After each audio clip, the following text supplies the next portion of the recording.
दोस्तों, हम यहाँ पे पढ़ेंगे ब्रह्मांड और उसके उत्पत्ति के बारे में। ठीक है, तो आइए देखते हैं। जो ब्रह्मांड है यह ग्रह, तारे, आकाशगंगा, सौरमंडल, उपग्रह, ये विभिन्न जो चीज़ें हैं इनके समूह हैं। ठीक है, तो ये इनका समूह ही ब्रह्मांड कहलाता है।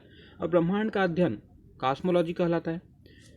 सबसे पहले इसका अध्ययन देखें तो मिस्र यूनानी खगोल शास्त्री जो टालमी थे, इन्होंने 140 ईस्वी में इन्होंने भूकेंद्रिक सिद्धांत दिया। अर्थात इन्होंने यह दर्शाया कि हमारी जो पृथ्वी है वह केंद्र में है और जो सारे ग्रह नक्षत्र सारी चीज़ें जो हैं इसके चक्कर लगाती है आसपास। तो ये इन्होंने टालमी महोदय ने यह सिद्धांत दिया। ठीक है, उसके बाद कॉपरनिकस महोदय ने आगे चल के 1473 ईस्वी में इन्होंने सूर्य केंद्रित सिद्धांत दिया। ठीक है, धीरे धीरे जो विज्ञान है प्रगति किया, तो धीरे से पता चला कि जो पृथ्वी के अलावा विभिन्न ग्रह भी हैं। तो यहाँ पे सूर्य केंद्रित सिद्धांत में इसने बताया कि सूर्य केंद्र में है और जो सभी ग्रह हैं इसके चारों ओर चक्कर लगाते हैं। ठीक है, यहीं पे कॉपरनिकस को इसी सिद्धांत की वजह से आधुनिक खगोल शास्त्र का जनक भी कहा जाता है। आगे देखें, इसके बाद आगे चल के गैलीलियो ने 1610 ईस्वी में दूरबीन का आविष्कार किया। ठीक है, जिसके द्वारा और भी ब्रह्मांड को जानने की चाबी मिल गई यहाँ पे। केपलर महोदय ने इसके बाद ही दूरबीन की सहायता से बताया कि ग्रही कक्षा होती है। ठीक है, ग्रह जो है सूर्य के चारों ओर एक कक्षा में चक्कर लगाते हैं और सूर्य ही पूरे ब्रह्मांड का केंद्र है। तो इन्होंने यह बताया केपलर महोदय ने कि सूर्य ब्रह्मांड का केंद्र है और सारे जो ग्रह हैं इसके आसपास चक्कर लगाते हैं। ठीक है, अपने कक्षा में। तो ये ग्रही कक्षा का सिद्धांत इन्होंने दिया। इसलिए इन्हें नवीन खगोल शास्त्र का जनक भी कहा जाता है, क्योंकि यहाँ पे सूर्य को पूरे ब्रह्मांड का केंद्र माना इन्होंने। तो इस प्रकार से आगे देखें तो विलियम हर्शले महोदय ने 1850 ईस्वी में दूरबीन की सहायता से यह बताया कि जो सूर्य है वह केवल और केवल आकाशगंगा का एक अंश है, वह न कि पूरे ब्रह्मांड का केंद्र है। ठीक है, तो आकाशगंगा चूंकि काफ़ी विस्तृत है, जहाँ पे ग्रह नक्षत्र और विभिन्न सूर्य के जैसे ही विभिन्न प्रकार के तारे भी हैं, तो इसीलिए इन्होंने यह बताया कि जो सूर्य है केवल और केवल आकाशगंगा का एक अंश मात्र है। एडविन हम्बल महोदय ने बताया 1925 ईस्वी में कि ब्रह्मांड फैल रहा है। ठीक है, और धीरे धीरे यह इतना फैलेगा कि एक विस्तृत अवस्था में आने के बाद ब्रह्मांड पूरी तरह फैल के एक शून्य में समाहित हो जाएगा। तो ये एडविन हम्बल महोदय का कहना था। ठीक है, आगे देखें महाविस्फोट सिद्धांत। यहाँ पे पृथ्वी और पूरे ब्रह्मांड के पृथ्वी और ब्रह्मांड के कहना चाहिए पृथ्वी और ब्रह्मांड के उत्पत्ति संबंधी यहाँ पे हम देखें तो महाविस्फोट सिद्धांत काफ़ी महत्वपूर्ण सिद्धांत है।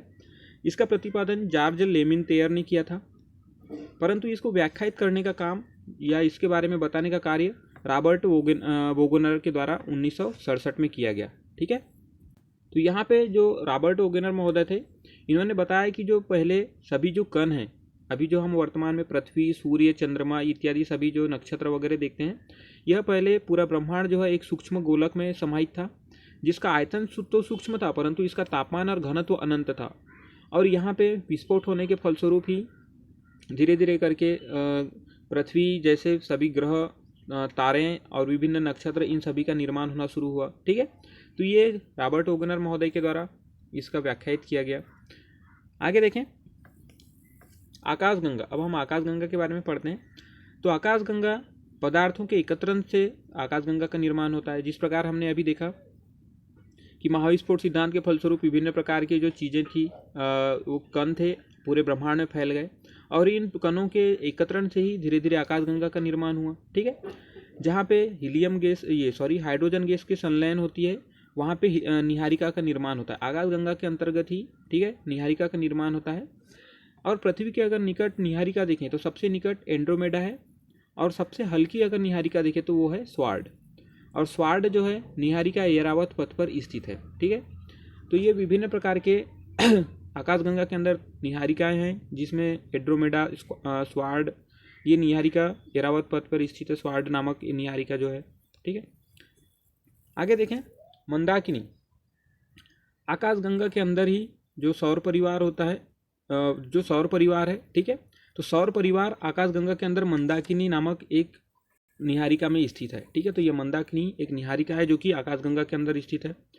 मंदाकिनी का जो केंद्र है वह बल्जे कहलाता है। ठीक है, और यहाँ पे जो बल्ज वाला जो हिस्सा होता है, यहाँ पे गुरुत्वाकर्षण काफ़ी ज़्यादा मात्रा में होता है, क्योंकि यहाँ पे तारे भी अधिक होते हैं। ठीक है, तो तारों के अधिक होने का कारण ही गुरुत्वाकर्षण होता है। यहाँ पे हमें एक दुधिया सी रोशनी दिखाई देती है। अगर हम कभी उत्तरी ध्रुव पे जाके देखें तो यह मिल्की वे कहलाता है। ठीक है, जो कि मंदाकिनी से ही प्रारंभ होकर एक छोर तक चलता है। सूर्य जो है मंदाकिनी के जो केंद्र है बल्ज, इसका परिक्रमण 25 करोड़ वर्ष में पूर्ण करता है। और जो मंदाकिनी की जो तीसरी भुजा है, आप यहाँ चित्र में देख सकते हैं, इस प्रकार अगर मंदाकिनी मान लिया जाए तो इसकी जो तीसरी भुजा है यहाँ पर, तो ये जो तीसरी भुजा यहाँ पे नवीन तारों का जन्म होता है, जहाँ पे सूर्य भी स्थित है। ठीक है, और सूर्य के साथ साथ सूर्य का पूरा सौरमंडल भी यहीं पे स्थित है। आगे देखें, तारा बनाने की मशीन। एक और यहाँ पे आकाशगंगा जैसे ही संरचना बेबी बूम गैलेक्सी जिसे कहा जाता है। ठीक है, इसे तारा बनाने की मशीन भी कहते हैं। इसमें 4000 तारे प्रतिवर्ष नए तारे का निर्माण होता है। परंतु अगर हम मंदाकिनी में देखें, जहाँ पे हमारे सौरमंडल स्थित है, तो यहाँ केवल 10 तारे प्रतिवर्ष बनते हैं। ठीक है, सबसे बड़ा अगर तारामंडल क्या होता है, तारों का समूह होता है। विभिन्न तारे विभिन्न स्थिति में स्थित रहते हैं। ठीक है, तो ये पूरे तारों का समूह जो है तारामंडल कहलाता है। और सबसे बड़ा तारामंडल सेंटोरस है, जिसमें कि 94 तारे हैं। सप्तर्षि तारामंडल, ये हमारे पृथ्वी से देखने पे यह सप्तर्षि तारामंडल दिखाई देता है, जहाँ की 7 तारों का समूह है। ठीक है, आप यहाँ देख सकते हैं, चित्र के द्वारा दर्शाया गया है। तो वहाँ से जो ध्रुव तारा है, ये उत्तर दिशा को दर्शाता है, और ध्रुव तारा इन सप्तर्षि का ही एक अंग है।